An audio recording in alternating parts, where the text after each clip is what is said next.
जैन शास्त्रों ने पापों के क्रम में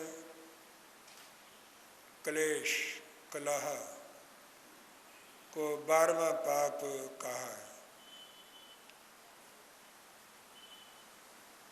कलह कैसे पाप है, इस बात को अच्छी तरह समझने की ज़रूरत है, क्योंकि प्रायः घरों में, परिवारों में कलह की स्थिति बनती रहती है। कभी बहनों में, कभी सास बहू में, कभी भाइयों में, कभी संबंधियों में कलह हो जाता है, झगड़ा हो जाता है और क्लेश उत्पन्न हो जाता है। भगवान महावीर ने इसे पाप कहा है। जो पाप से बचना चाहता है उसे कलह से भी बचना चाहिए। कलह क्या है? दो व्यक्तियों का या दो व्यक्तियों से ज़्यादा जो वाक युद्ध है, कहा सुनी है, तू और मैं ओए तोए की स्थिति है। एक कहता है तू मेरे सामने क्या है, दूसरा कहता है मैं तुम्हें क्या समझता हूँ। ये वाक युद्ध है। इस वाक युद्ध को हम शास्त्रीय भाषा में क्लेश और कलह कहते हैं। कलह का अंतिम परिणाम हिंसा में होता है। कलह की स्थिति में शक्ति का अपव्यय होता है, शक्ति नष्ट होती है। जिस शक्ति को रचनात्मक कामों में लगाना है वे शक्ति नष्ट होती जाती है और समय भी नष्ट होता है, शक्ति का ह्रास होता है और घरों में प्रेम और एकता जाती है। एकता खत्म हो जाती है, फूट पड़ जाती है। एकता में शक्ति है और फूट के अंदर शक्ति खत्म हो जाती है। तो कलह समय का अपव्यय है, शक्ति का ह्रास है, फूट का कारण है, एकता को भंग करता है। ये कलह के दुष्परिणाम हैं जो जीवन और जगत में आते हैं। जो कारण कलह के हैं, जब वो विराट रूप ले लेता है वही युद्ध बन जाता है। युद्ध के अंतरंग में भी प्रायः वही कारण है जो कि कलह के अंतरंग में रहते हैं। जो क्लेश किसी असूल पर होता है, किसी कारण विशेष पर होता है, अगर वो कारण दूर कर दिए जाए तो क्लेश शांत हो जाता है, ठंडा पड़ जाता है, खत्म हो जाता है। जितने जी होश लोग हैं, समझदार लोग हैं, बुद्धिमान जितने लोग हैं, वो क्लेश से बचते हैं, वो क्लेश नहीं करते। हाँ, जो अक्खड़ लोग हैं, उद्दंड लोग हैं, अविनीत लोग हैं और जिनकी दुष्ट प्रकृति होती है, वो लोग क्लेश को उभारते हैं और उनका क्लेश निष्कारण ही होता है। कोई विशेष कारण क्लेश का नहीं होता, लेकिन वो क्लेश को ऐसे ही उभार देते हैं, वे कभी शांत भी नहीं होता। जो क्लेश कारण से उत्पन्न होता है, अगर वो कारण दूर कर दिए जाए तो क्लेश शांत हो जाता है। क्या कारण है क्लेश के? शास्त्रकारों ने हर बात कही है, कोई माने या ना माने। जो मान लेता है वो बच जाता है, जो नहीं मानता वो उसकी जद में आ जाता है। मानना अपने हित में है, ना मानना अपने अहित में है। तो क्लेश के कुछ कारण होते हैं: अन्याय, पक्षपात, दुर्व्यवहार और अधिकार हनन। और असंविभाग अर्थात कार्य का, दायित्व का, संपत्ति का संविभाग न करना। यहाँ पक्षपात होगा, वहाँ सत्य भगवान नहीं रहता, पक्ष परमेश्वर हो जाता। शास्त्र जब सुनते हैं तो हम ये सुनते हैं सच्चन खू भगवान, सत्य भगवान है। जब समाज में आते हैं, लोक व्यवहार में आते हैं तो पक्ष को तानने लगते हैं, फिर पक्ष परमेश्वर बन जाता है, फिर सत्य भगवान नहीं रहता। तो अन्याय, पक्षपात, दुर्व्यवहार और अधिकार हनन और असंविभाग अर्थात दायित्व का, अधिकारों का और उसकी वस्तु का और उसकी संपत्ति का संविभाग न करना, ये क्लेश के कारण है। जिसके साथ ऐसा व्यवहार होगा वो बोलेगा, वो उत्तेजित होगा, वो चार व्यक्तियों को इकट्ठा करेगा। अगर वो कमज़ोर होगा तो चार व्यक्तियों का सहारा लेगा, सहयोग लेगा और उस अन्याय के विरुद्ध वो आवाज़ उठाएगा। क्लेश हो जाएगा, कलह हो जाएगा।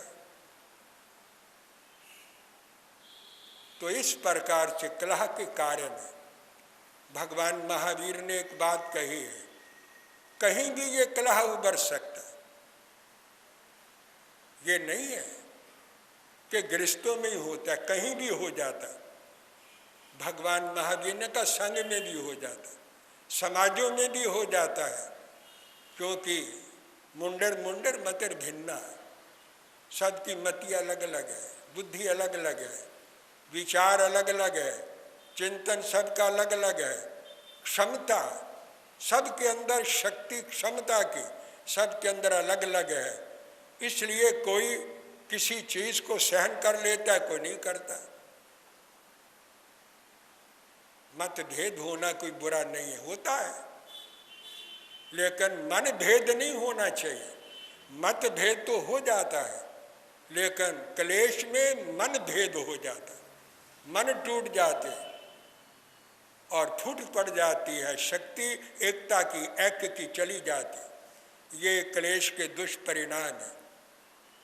भगवान महावीर ने कहा क्लेश जब हो उसे जल्दी शांत करो। क्लेश आग है, अग्नि है और ये धीरे धीरे जलाती है और सब कुछ नष्ट कर देती है। अगर कहीं ये आग भड़के तो उसे जल्दी शांत करना चाहिए। दो व्यक्ति साधक है, साधना कर रहे हैं, मनमुटाव हो गया और आपस के अंदर इख्तलाफ पैदा हो गए, वाक युद्ध हो गया, लड़ाई झगड़े की स्थिति बन गई। तो भगवान महावीर ने शास्त्र ने कहा उसको जल्दी शांत करो। और यहाँ तक साधकों को कहा है कि जब तक क्लेश शांत ना हो भोजन नहीं करना चाहिए।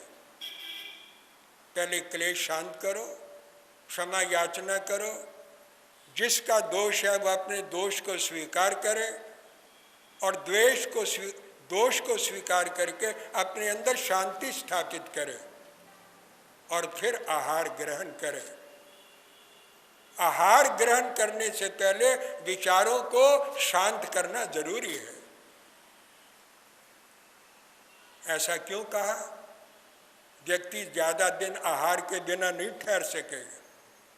हार के ऊपर प्रतिबंध लगा दिया ताकि वो क्लेश को शांत करे, क्षमा याचना करके प्यार प्रेम पैदा करे और फिर आहार का मजा भी आएगा।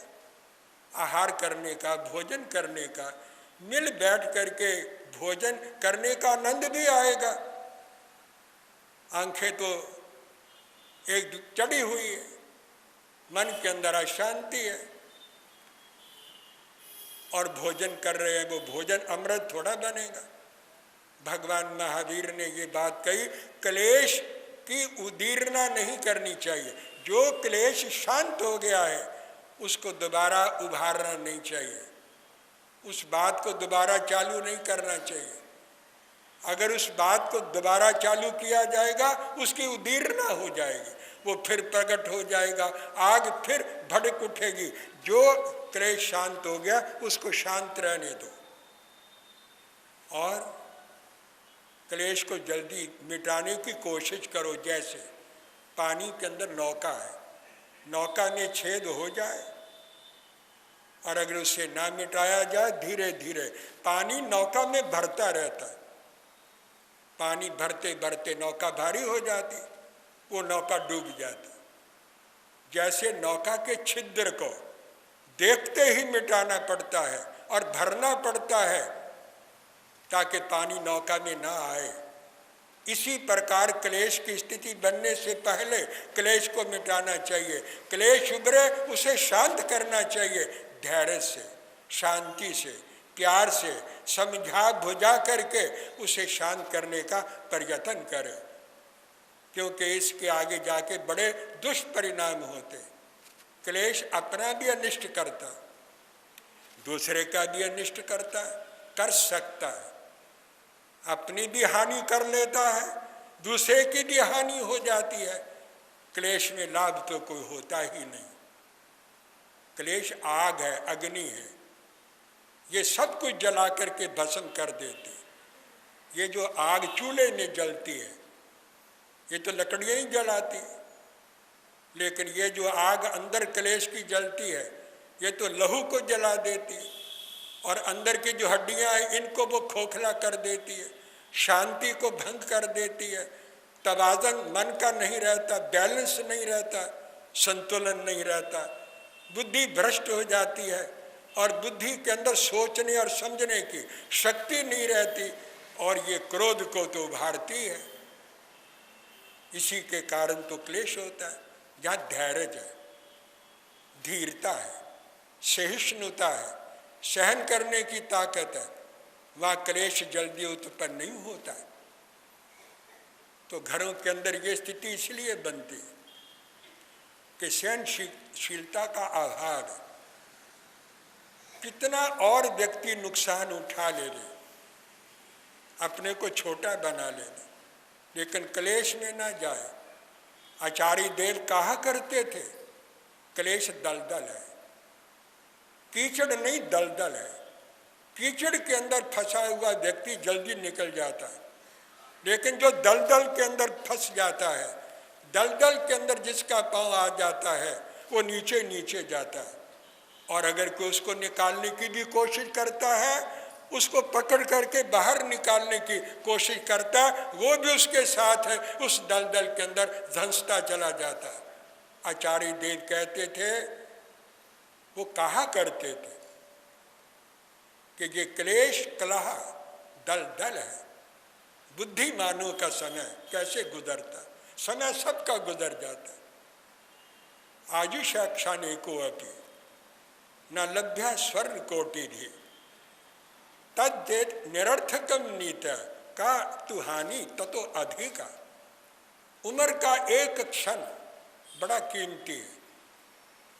1000 करोड़ मोरे दे करके भी अगर जीवन का एक क्षण बीता हुआ आप किसी से वापस लेना चाहें, खरीदना चाहें, तो उम्र का, आयुष का एक क्षण करोड़ अरब खरब स्वर्ण मुद्राएं दे करके खरीदा नहीं जा सकता। अगर उस समय की हानि होती, अगर उस समय को नष्ट किया जाता है और वो व्यर्थ जाता है, क्लेश के अंदर, झगड़े के अंदर, लड़ाई के अंदर व्यर्थ जाता है, कानु हानि ततो अधिका। इससे बड़ी हानि कौन सी होगी? व्यक्ति समय की कितनी हानि करता है। समय सबका गुजरता, साधकों का भी गुजरता, संतों का भी गुजरता, संतों का भी अलग अलग ढंग से गुजरता। हम देखते रहते हैं संतों का कैसे टाइम गुजरता है और वो कैसे गुजारते हैं। किसी का टाइम बातों में गुजर जाता, किसी का समय बातों में गुजर जाता, किसी का ध्यान में गुजर जाता, किसी का चिंतन में गुजर जाता, किसी का ध्यान में गुजर जाता है। समय तो गुजर जाता है, गुजरना ही है समय ने, समय तो रुकता ही नहीं है, वो चल रहा है। लेकिन उस समय के साथ हमने कैसे चलना है, यही एक हुनर है, यही कला है, यही साधना है। हम समय को नहीं बांध सकते, समय तो चल रहा है, गुजर रहा है। व्यक्ति कहता है वो आदमी गुजर गया, वो क्या गुजर गया, समय गुजर गया, समय ने उसको गुजार दिया। वैने वे जाता है, कालो नहीं जाता। समय कहाँ जाता, वैने वे जाता, काल के साथ हम चले जाते। अनंत काल है, अनंत काल बीत गया, अब काल बीत रहा है, अनंत काल बीत जाएगा। काल की एग्जिस्टेंस रहेगी, हर वक्त रहेगी, लेकिन हमारे जीवन के साथ जो बंधा हुआ आयुष के रूप में काल था वो बीत गया। यही काल का बीतना। वैसे तो काल बीतता नहीं, तो बुद्धिमानों का समय कैसे बीतता। काव्य शास्त्र विनोदेन कालो याति धीमता व्यसनेन्तु मूर्खानां निद्रा कलहेंच। बुद्धिमानों का समय स्वाध्याय में जाता, भजन में जाता, पाठ में जाता, ध्यान में जाता, साधना में गुजरता, परोपकार में गुजरता। और मूर्खों का समय भी गुजर जाता, वो तीन बातों में गुजरता है। व्यसनेन्तु मूर्खानां, मूर्खों का समय व्यसनों में गुजर जाता, बुरी आदतों में गुजर जाता, और या निद्रा सोने में गुजर जाता, या कलहेंचा क्लेश में झगड़ा लड़ाई करने में उनका समय बीत जाता है। मूर्खों का समय इन तीन तरीकों से बीतता है, और बुद्धिमानों का समय आत्मचिंतन में, आत्म ध्यान में, आत्म कल्याण में बीतता है। हैदराबाद में मेरा चतुर्मास था, मैं भोजन के लिए, भिक्षा के लिए जाया करता था। 2-4 दिन के बाद, हफ्ते के बाद, अपनी मर्यादा के अनुसार जाता था। एक घर में 2 रसोई, एक रसोई थी। जब मैं कुछ दिनों के बाद उस घर में गया तो 2 रसोइयाँ देखी। मैंने पूछ लिया, एक रसोई से भोजन लिया तो मुझे दूसरी तरफ से आवाज़ आई, गुरुजी इधर भी आना। मैंने कहा यहाँ तो एक ही रसोई थी, अब ये 2 रसोइयाँ हो गई। वो बंधु भी था और वो बहन भी थी, दोनों हंसने लगे। वो जरा चालाक ज़्यादा था, चतुर था। बोला आपको क्या तकलीफ है? मैंने कहा मुझे तो कोई तकलीफ नहीं। फिर उसने कहा आपको तो फायदा ही है, आपको तो लाभ ही है। पहले आपको एक रसोई से भोजन मिलता था, अब आपको 2 रसोई का भोजन मिलेगा, आपको तो लाभ ही है। उसने उपहास में कहा। मैंने कहा ये हैदराबाद में हजारों घर हैं, आपकी 2 रसोइयाँ हो गई और मैं इस लाभ को देखूं, ये तो बड़ी हीनता की बात है। मुझे तो आपके प्रेम में लाभ है, प्यार में लाभ है, आपकी एकता में मुझे लाभ है। ये लाभ तो बहुत छोटा है, ये भोजन तो कहीं से भी मिल सकता। हजारों घर हैं हैदराबाद में, कोई एक घर आपका ही रह गया है। आपने ये जो बात कही है अच्छी नहीं कही। हाँ ये कहो, शांति के लिए कभी ऐसा करना पड़ जाता। हम भाई मिल जाते हैं, बहनें नहीं मिलती। इन्होंने सारा दिन घर के अंदर रहना होता है, इनके अंदर टकराव होता रहता है, तो इनकी अशांति हमारी अशांति बन जाती। उसका प्रभाव बिजनेस पर पड़ता है, हर एक व्यवहार में पड़ता है। इसलिए शांति के लिए कभी ऐसा करना पड़ जाता है। ये तो कहो, लेकिन ये तो ना कहो कि हमें कुछ लाभ हो गया। आपकी 2 रसोइयाँ देखकर मुझे दुख हुआ, खेद हुआ। मुझे आपसे ऐसी आशा नहीं थी। उनके पास कोई उत्तर तो था नहीं। मैंने ये कहा क्लेश बुरी चीज़ है, क्लेश ना किया जाए तो अच्छा है, बहुत अच्छा है। शांति भंग करना कदापि अच्छा नहीं है। एक बात और सुना देता, फिर मैं विराम लूँगा। दरमियाने दो जन जंगचू आतिशस्त सखन चीज बदबख्त हैजन कशस्त। शेख सादी ने कहा, दो व्यक्तियों की लड़ाई आग की तरह है, और जो चुगलखोर होते हैं उनको लकड़ी डालने का मौका मिल जाता है। चुगलखोरों को लकड़ी डालने का मौका मिल जाता है, इसलिए उनको मौका न दिया जाए और अपनी लड़ाई ना की जाए, शांति से रहा जाए, प्यार प्रेम से रहा जाए। इससे बड़ी और कोई साधना नहीं है। भगवान महावीर ने शांति को ही सबसे बड़ी साधना कहा है। मैं और अधिक समय आपका ना लूं, विराम ले रहा हूं। जय अहिंसा, ओम शांति।